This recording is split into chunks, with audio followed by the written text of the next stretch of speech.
Hey everyone, this is John Scarborough. I wanted to take you down this little channel that I talked about a little while back ago.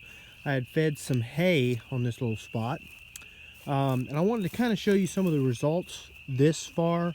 You're not going to see nearly as good as we hope to get in the future because this is still early on yet. But I just kind of wanted to show you a little bit of an update about how it's looking so far. We've been keeping the cattle off of it. The winter grass is starting to fill in places, and that's a good thing. That's what you want.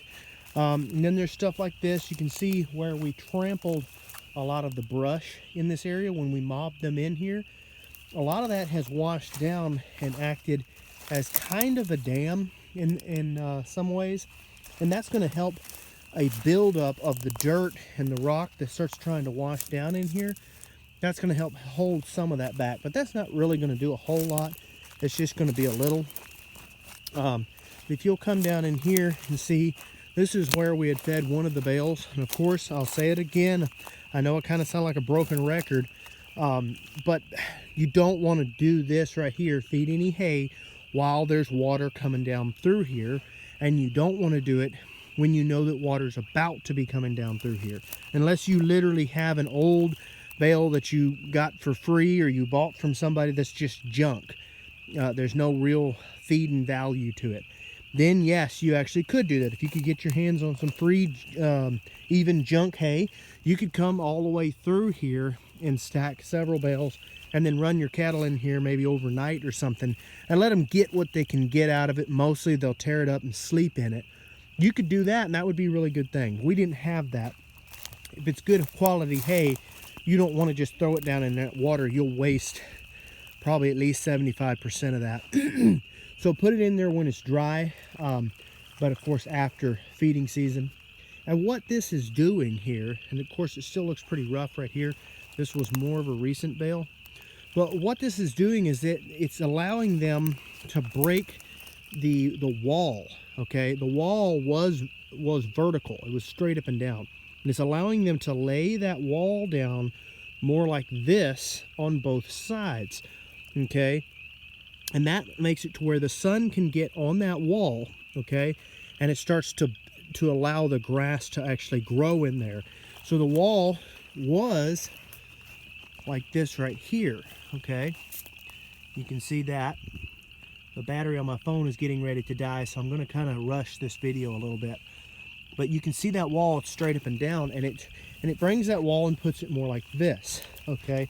Now that's going to cause some of your soil to wash, but a lot of it will end up just flat with that right there, and actually will be held in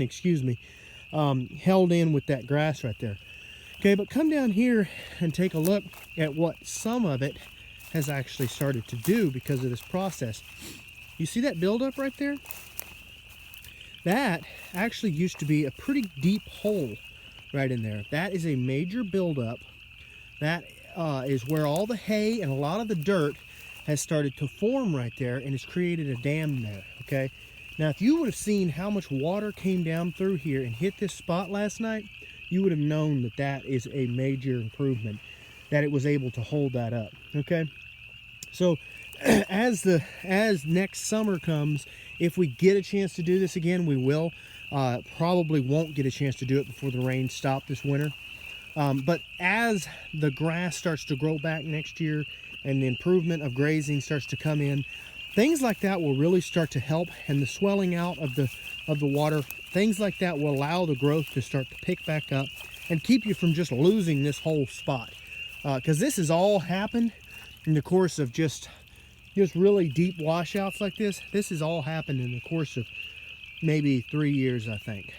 So go back and watch that previous video. You can see how a lot of this happened. It was kind of an NRCS deal and all like that. But anyway, the video, my phone is getting ready to die, so I'm not going to, if it does die, then I'm still going to post this. So anyway, you can see this is another spot we had fed a bale a little while back, and you can see down in there where a lot of that hay is left. This was actually a really deep hole here, and again, it was like that over there. The wall was a straight drop, and now it's curved off like this right here.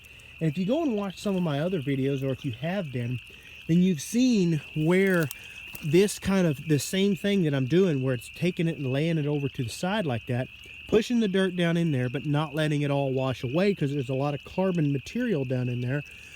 That right there will allow grass to come up in there and help this to stop being such a washout, but instead it turns it like this and makes it to where it will start to grow grass and actually hold a lot of that soil in.